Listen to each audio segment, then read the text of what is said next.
नमस्कार दोस्तों, मैं अजय मितवाल स्वागत करता हूं आपका अपने चैनल दर्शन स्टडी में।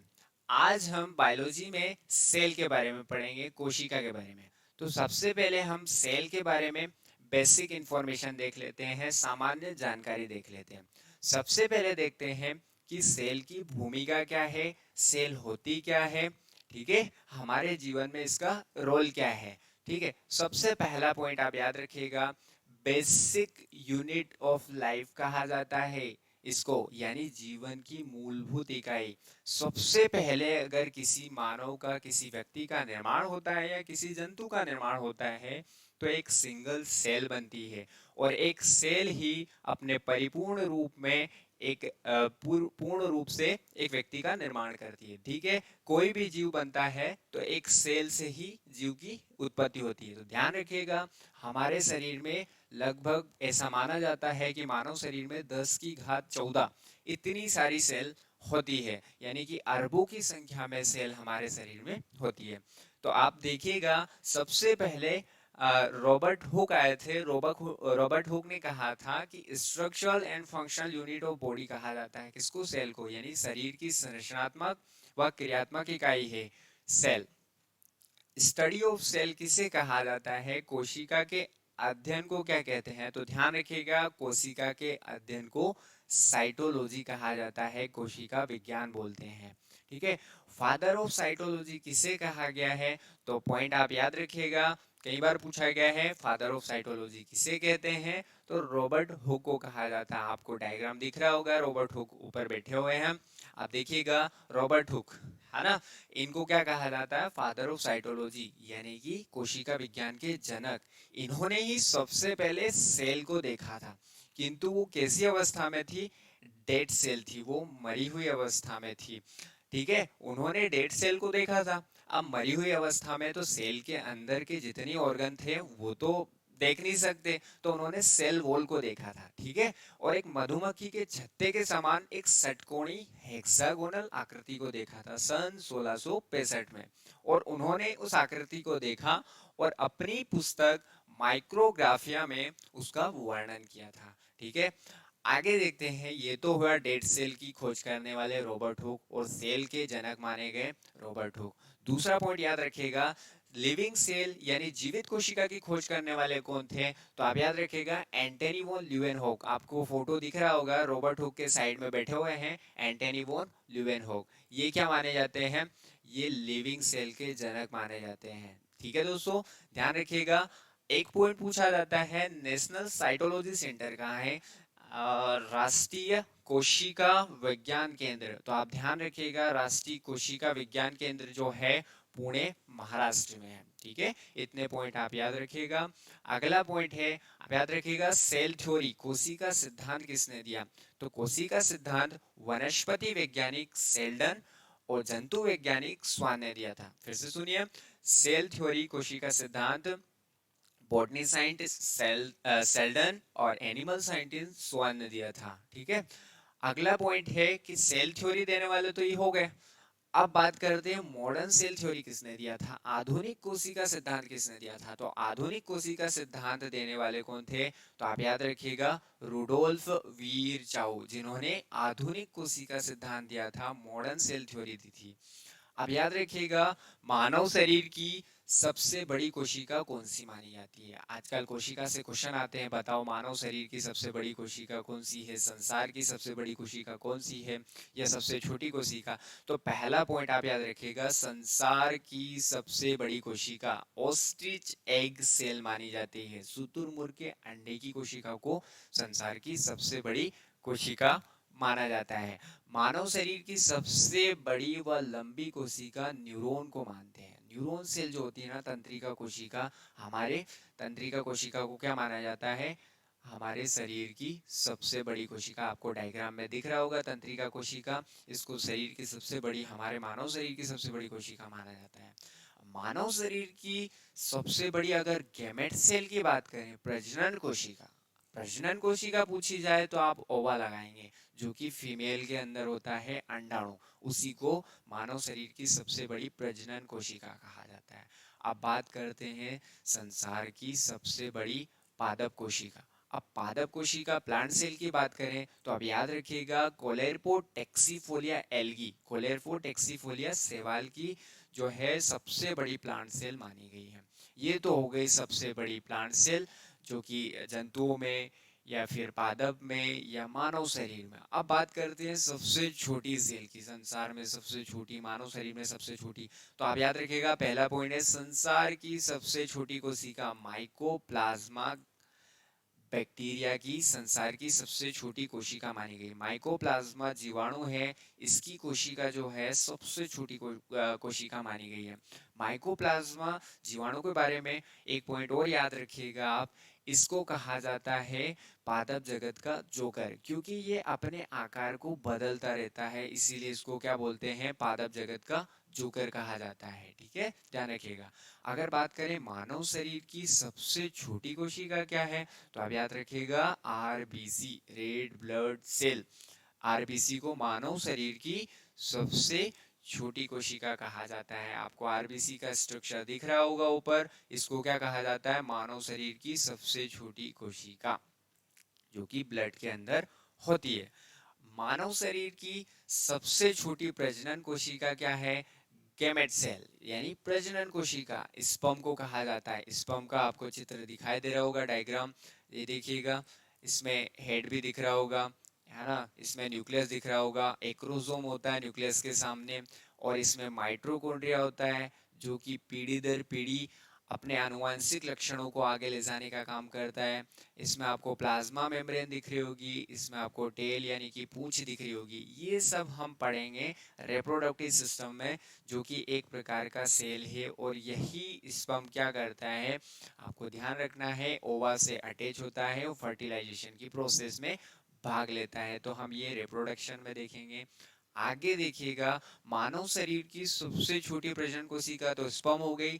अगर पूछा जाए कि संसार की सबसे छोटी पादप कोशिका क्या है, प्लांट सेल, तो वो वोल्फिया प्लांट है, उसकी कोशिका को संसार की सबसे छोटी प्लांट सेल माना गया है। ठीक है, आप याद रखिएगा। अब देखिए दोस्तों, शरीर की सबसे छोटी इकाई क्या है, सेल। अब सेल की भूमिका क्या है हमारे जीवन में, सेल की भूमिका क्या है, रोल प्ले क्या करती है सेल। तो देखो, ये क्या है, आप याद रखिएगा, ये क्या है, ये फीमेल है। ठीक है, ये क्या है, फीमेल है। अब फीमेल के अंदर क्या होता है, अंडाणु कोशिका होता है, ओवम सेल होता है। ये क्या, ये क्या है, ये मेल है।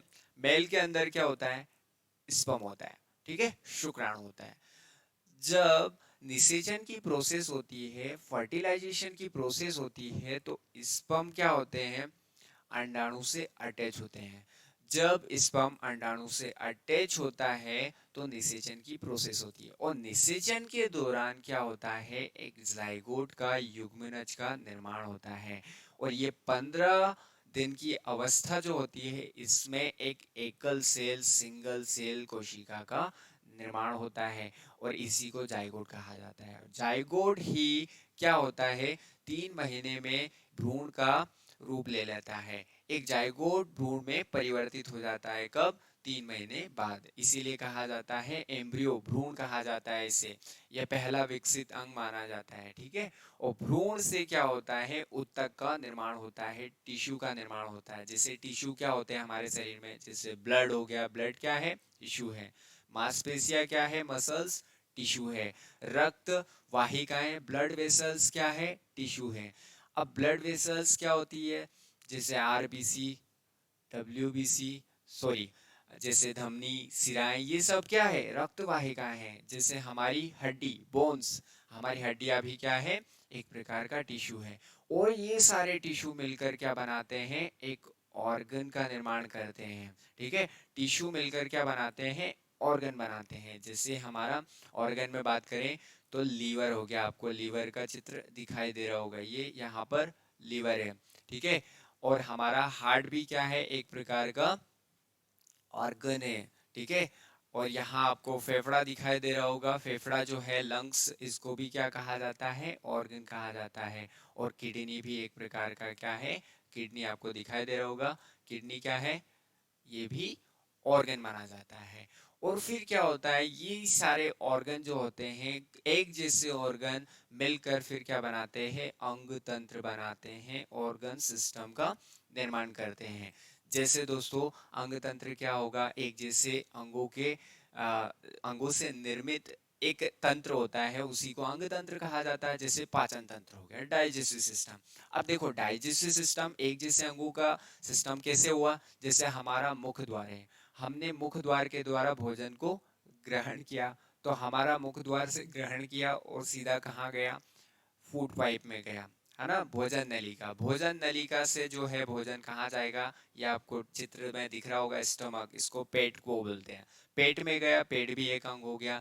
फिर पेट से कहाँ जाता है, ये लीवर में जाता है, लीवर में गया, लीवर से फिर कहाँ जाता है, तो ध्यान रखिएगा गोल ब्लेडर में जाता है, पित्ताशय में। फिर पित्ताशय से भोजन हमारा कहाँ जाता है, छोटी आंत, छोटी आंत से बड़ी आंत में जाता है, और बड़ी आंत के बाद जो है अंत में भोजन हमारा गुदा द्वार, एनस के द्वारा, जो वेस्टिजियल फूड होता है यानी अवशिष्ट भोजन होता है, उसको शरीर से बाहर निकाल दिया जाता है। यानी कि आपको समझना है कि डाइजेस्टिव सिस्टम में जो है अंग लिए गए हैं, लेकिन एक जैसे अंग लिए गए हैं, इन्हीं एक जैसे अंगों को हम अंग तंत्र बोलते हैं। ठीक है दोस्तों, ऐसे हमारे बायोलॉजी में 8 से 10 अंग तंत्र है, जिससे हमारा पूरा बॉडी का निर्माण होता है। और अंग तंत्र से ही क्या होता है, पूरे शरीर का बॉडी का निर्माण हो जाता है। इस प्रकार से आपको एक बच्चा दिखाई दे रहा होगा, जो एक पूर्ण रूप से एक शरीर का निर्मित रूप माना गया है। ठीक है दोस्तों, अगला हम देखते हैं कि कोशिका की संख्या के आधार पर जीव दो प्रकार के होते हैं। कोशिका की संख्या के आधार पर जीव कितने प्रकार के होते हैं, दो प्रकार के होते हैं।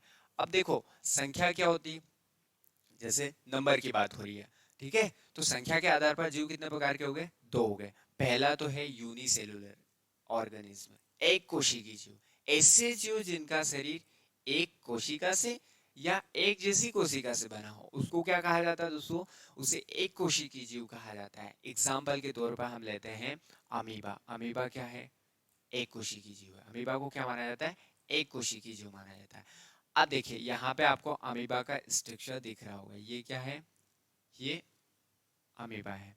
अब अमीबा को एक कोशिकी क्यों माना जाता है, क्योंकि यही इसकी सेल है, यही क्या है, इसकी सेल है, यही से इसका डाइजेस्टिव सिस्टम है, यही पाचन तंत्र है, यानी कि भोजन भी इसी से ग्रहण करता है। यही इसका एक्सक्रीटरी ऑर्गन है, यानी कि उत्सर्जन, कुछ बाहर निकालना है अवशिष्ट पदार्थों को, तो इसी के द्वारा होगा।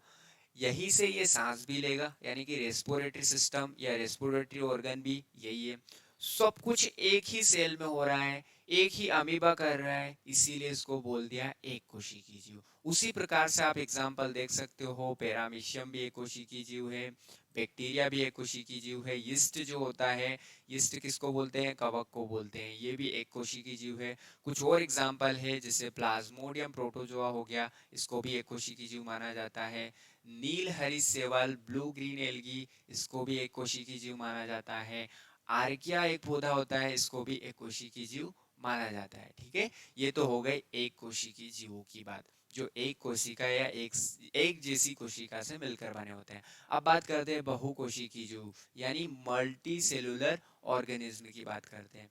ऐसे जीव जिनका शरीर एक से अधिक कोशिकाओं से मिलकर बना हो, या जिनमें अलग अलग अंगों को लिए अलग अलग सेल होती है, उन्हें क्या कहा जाता है, बहुकोशिकीय जीव। ऐसे समझो, ऐसे ऐसी सेल जो कि हर अंग में अलग अलग होती है, यानी कि हमारे लीवर में अलग सेल होती है, जैसे हेपेटिक सेल होती है, हमारे ब्लड में अलग सेल होती है, जैसे आरबीसी सेल है, डब्ल्यूबीसी सेल है। उसी प्रकार से हर ऑर्गन में अपनी अपनी खुद की अलग अलग सेल, जैसे ब्रेन में क्या होती है, नर्व सेल होती है, उसी प्रकार इसे कहा जाता है। इसी कारण बहुकोशिकी मल्टी सेलुलर ऑर्गेनिज्म। इसका एग्जाम्पल आप देख सकते हो, जंतु कोशिका, एनिमल सेल, और दूसरा देख सकते हो पादप कोशिका, यानी कि प्लांट सेल। ये दोनों क्या मानी जाती है, ये दोनों बहुकोशिकीय जीव यानी कि मल्टी सेलुलर ऑर्गेनिज्म माने जाते हैं।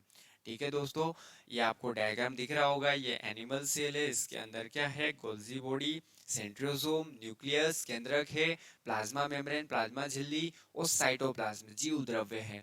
ये जितना भी पार्ट है, ये पार्ट जो है हम आगे वाले चैप्टर में पढ़ेंगे। इसके अलावा भी बहुत कुछ है, वो हम जितने आगे जो लेक्चर आएगा उसमें डिस्कस करेंगे। आज के लिए काफ़ी है इतना दोस्तों। आगे का लेक्चर जब आएगा आपको तो आप चैनल को सब्सक्राइब कर लीजिए, है ना, लिंक को शेयर कर दीजिएगा। थैंक यू दोस्तों।